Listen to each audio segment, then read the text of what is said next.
Thank you very much, Secretary Gloria Cao. Before I call on President Vicky Magadia for her adjournment, I'd like to say thank you very much, ladies. My name is Emily Duterte, and I was your host for this foundation time. Thank you. President Vicky. I now call this foundation time adjourned.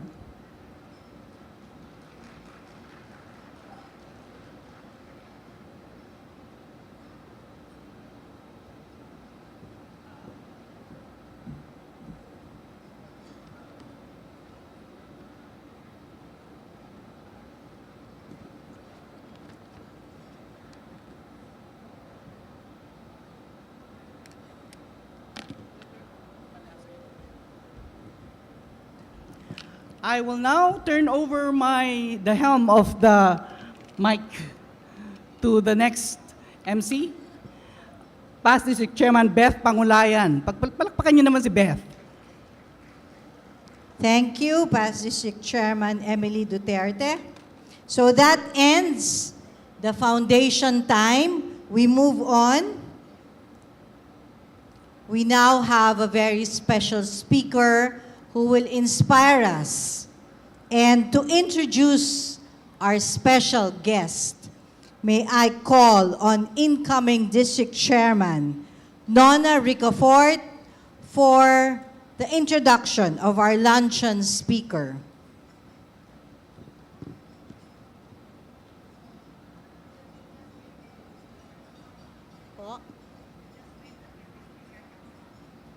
Oh.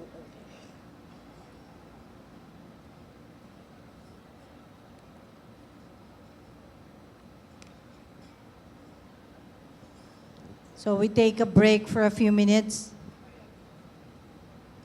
Okay, while waiting for our speaker, I'd like to call on President Vicky, President Baby and International President Kapila Gupta. I think she would like to give a special award.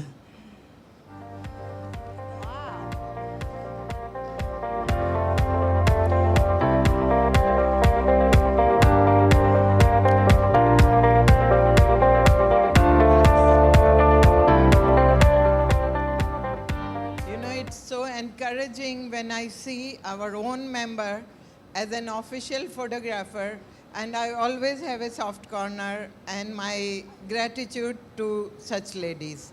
We Innerville members come to functions, enjoy the function, but these ladies are always busy clicking pictures for us. I have a gratitude to offer in the form of my badge, Team Bago. Her name is Eleanor Sapanta. Eleanor, I would really, Sapanta, we would like to invite you and offer my gratitude. Let's give a big round of applause, ladies.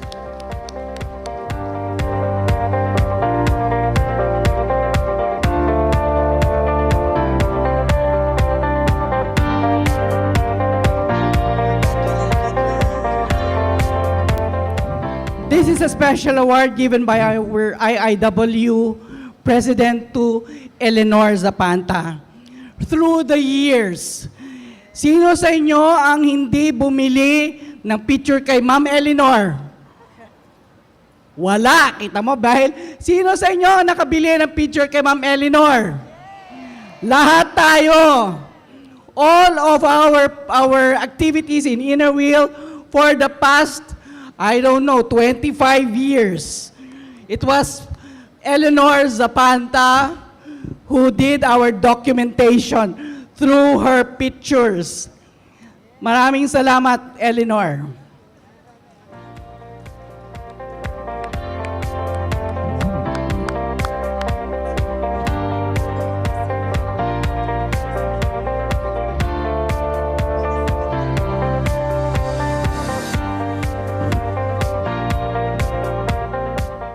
Congratulations, Miss Eleanor.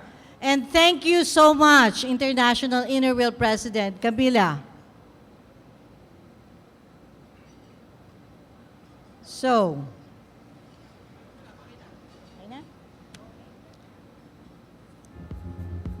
For her introduction of our special luncheon speaker, may I now call once again the incoming District Chairman of District 380, Ms. Nona Ricafort.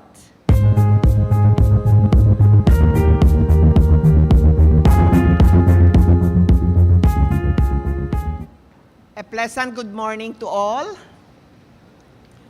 International IWC President Kapila Gupta, our past National President and the National Board of Trustees, headed by our National President Baby Goles, our distinguished speaker, past District Governor Edna Suter, my colleagues in IWC, especially the district chairman, the club presidents, and friends.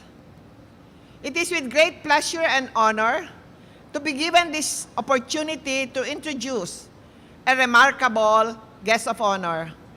A hard task when one is given a limited time to expound on the speaker's litany of outstanding accomplishment. Candidly, I shall attempt to introduce our speaker on what she is at heart. To begin with, because of her abundant blessing in life and desire to give back to the world community, she entered Rotary in 1999, served as president of the Rotary Club of Muntinlupa, Philinvest in 2002, and in 2009, as charter president of the Rotary Club of Fort Bonifacio, Global City. As a Rotarian, she received numerous outstanding leadership awards, both as club president and as district officer in various capacities. Recognizing her skills at doing outstanding work in whatever task assigned to her, the string of District 3830 governors from 2004 have appointed her to various key district leadership positions, and consistently, she made the difference. Her achievement-oriented personality pushed the people around her to convince her to run as district governor in 2013, an idea which she initially laughed off as a joke. However, as fate would have it, in 2016, she became Rotary District 3830 governor. She used her governorship as an opportunity to prove that women are more than equal to men. Amazingly, to the surprise of many, she attained all her goals as district governor, of which two were most outstanding, a record-breaking accomplishment for the district, a net membership increase of 538 members in 1 year, and over $1 million donation to the Rotary International, a first in the Philippine history, Rotary history, and in the history of our region that includes Indonesia, Australia, and New Zealand.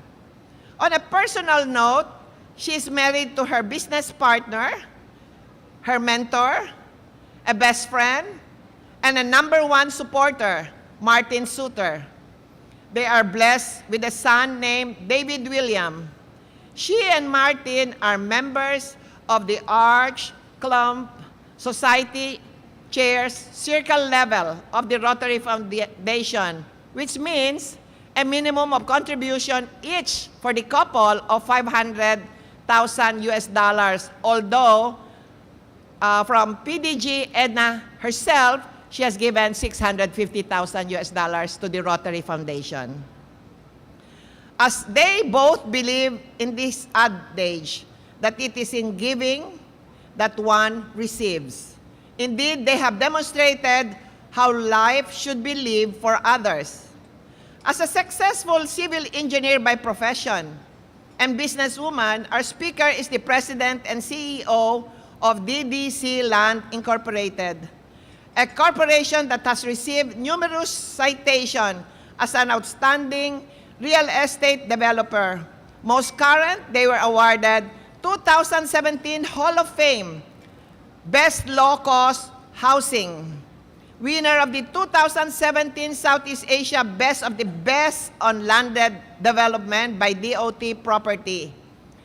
Also, 2017 Top Brand Asia Platinum Awardee as #1 low-cost housing developer by Asia Pacific Excellence Award.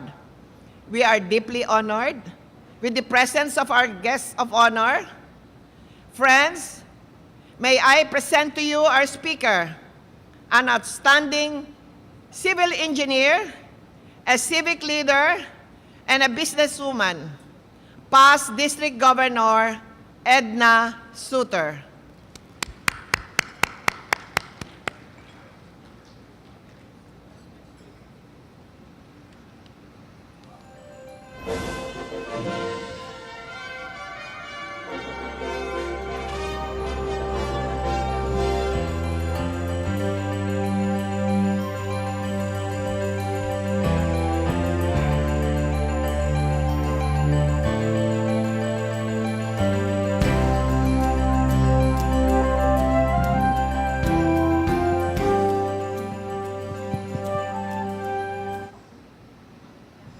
I hope you don't mind if I stay here because I would like to be near my friends of the Inner Wheel Club of the Philippines. First of all, I would like to greet your National President, Madam Kapila Gupta. Good morning. And of course, your National President also belongs to District 3830, Miss Baby Goles. And I see Madam Vicky Magadia besides her.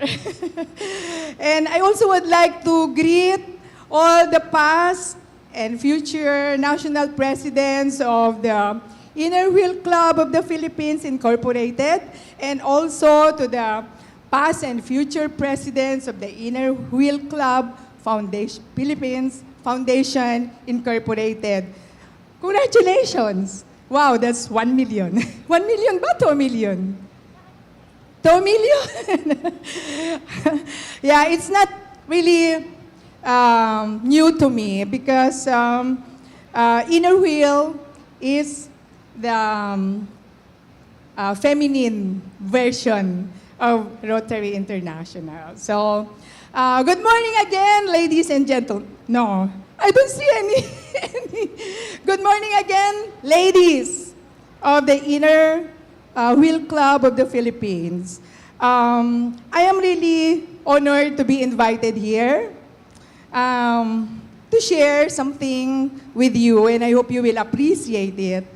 As early as last November, my classmate President Alice Lucas had been asking me to speak here, but you know, I was not really sure because what can an ordinary person say in front of you, women of substance?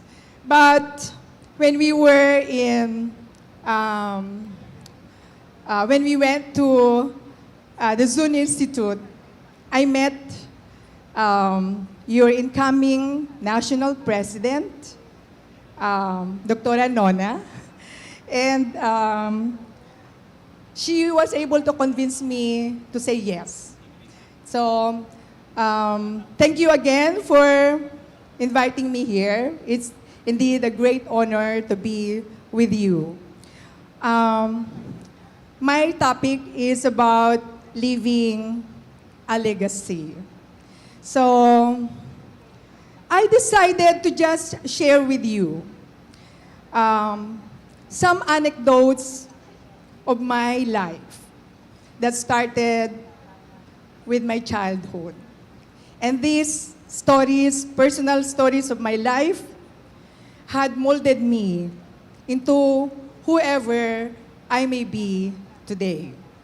But first, I would like to show you a video coming from a very, very notable woman on earth, my idol. This speech of hers was delivered when she received the Golden Globe Award for 2018. And I just find it so fitting to be shown here because I think the audience is the same as her audience in that evening. So, may I ask someone please to play the video? What I know for sure is that speaking your truth is the most powerful tool we all have. So I want tonight to express gratitude to all the women who have endured years of abuse and assault because they, like my mother, had children to feed and bills to pay and dreams to pursue. A name I know and I think you should know too. In 1944, Reese Taylor was a young wife and a mother. She was just walking home from a church service she'd attended in Abbeville, Alabama, when she was abducted by 6 armed white men, raped and left blindfolded by the side of the road, coming home from church. She lived, as we all have lived, too many years in a culture broken by brutally powerful men. For too long, women have not been heard or believed if they dared to speak their truth to the power of those men. But their time is up.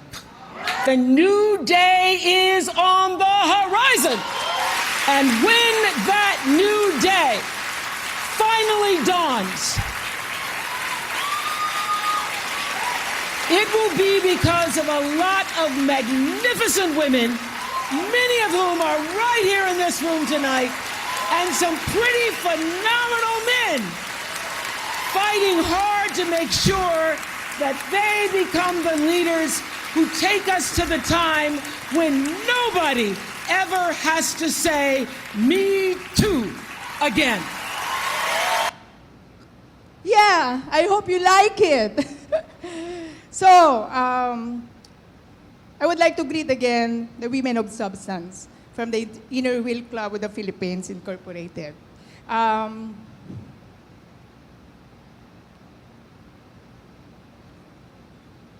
Okay. As I've said, I am tasked to share with you a topic on leaving a legacy. I would like to start off with the story with my mother when she was about to die.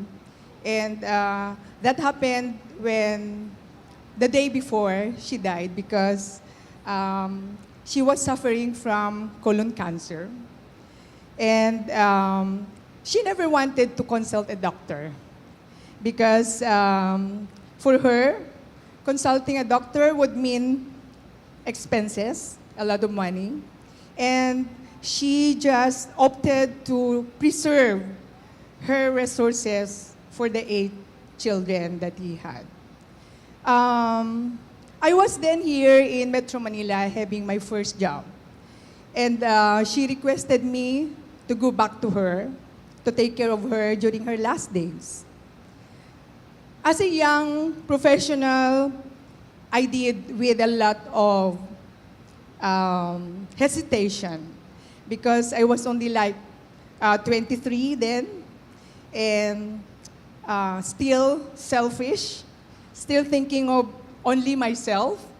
But I'm glad I did because that day she called me to her bedside and asked me to hold her hands. Her hands were very cold and very pale. But she managed to say these words. Can you promise me to make your life worthy of my sacrifice? I was not able to respond. I never knew what to tell her. The only thing that I was able to do is to squeeze her hands. And when I did that, I saw the most beautiful smile of my mother with tears in her eyes. This moment with my mother prompted me to be humble again. This moment with my mother was like a video clip in my mind, trying to remember all the things that she had done as a sacrifice for the sake of her family and her children. I thank you again for letting me speak here, because somehow I am making my parents immortal by relating to you their stories of their lives. I thank you because I am given the opportunity to share with you a lot of anecdotes that I had compiled for you today. I think one of the sweetest things that parents could have is when their children can speak well about their parents. And I hope you agree with me with that.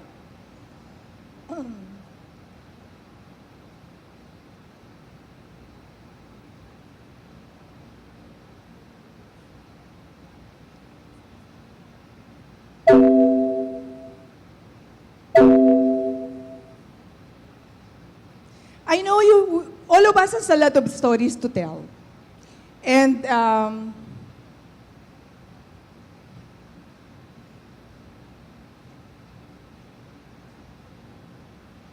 yeah, I know a lot of us has a lot of stories to tell. And these stories can inspire other people. Because to leave a legacy to our children, to our friends, and to our community, it needs a lot of sacrifice and love.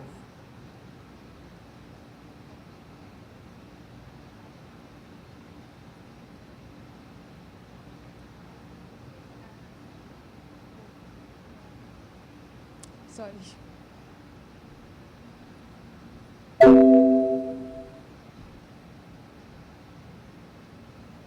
Okay, I'm sorry.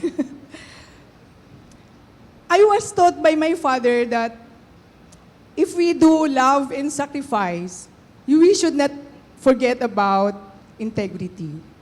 I would like to tell you a story about my one experience with my sister. When we came from school, I was like grade 4 in the elementary school. When we passed by a farm, there was just a lot of peanuts being harvested. And me and my sister gathered those remnants of peanuts from the ground. So we went home with, a skirt full of peanuts. And when my father saw us, he thought that we stole these peanuts. And without a word, he just, what do you call that? He just spanked us so hard, and that it was so hard that we fell on the ground. And my sister and me were so surprised and were so shocked. And that was the time when he said to us that I never taught you how to steal. And this is what I'm going to let you remember. Integrity is something that you do even when nobody is looking at you. Where did you steal these peanuts? So after explaining to him that we actually did not steal the peanuts, and then he knelt down and apologized. What kind of humility my father did. My father asking for apology to his children. He reminded us that for people like us who were not born with silver spoon nor silver platter, integrity is the only guaranteed asset for us to meet the challenges of life. And to him, the golden rule is the best rule that one can adhere to. The golden rule, that means treat others the way you want to be treated.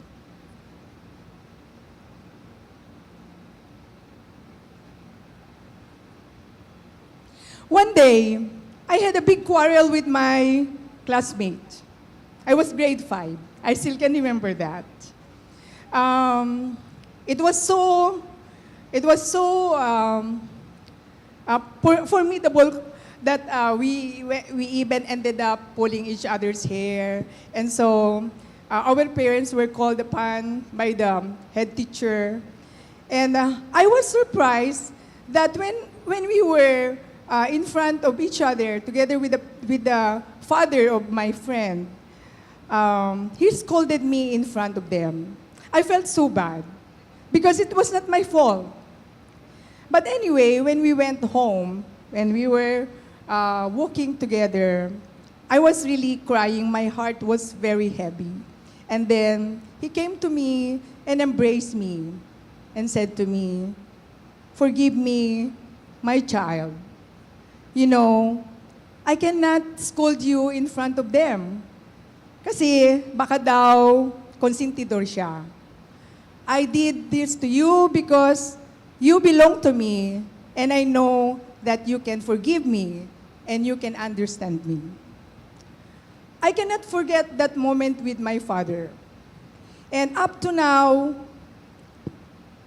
I use it with my daily life, especially in Rotary, where you need to be polite. And I am very happy that I have my husband because he serves as my sounding board every time I feel upset about Rotary or whatever that comes in business and everything. So it's really always nice to be polite and be graceful with other people.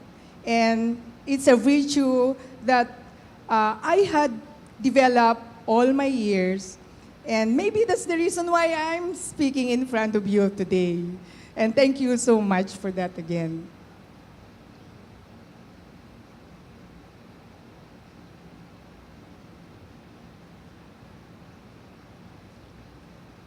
As young as like 10 years old, my father already told me that gender must not be a hindrance to success. He told me that as a girl, as a woman, there's nothing that I can do in this world. He told me, you can even become an engineer. So am I. Today, I'm an engineer. When I was grade 5 again, I had a Girl Scout camping, and I met a girl from an affluent family. This girl became my model.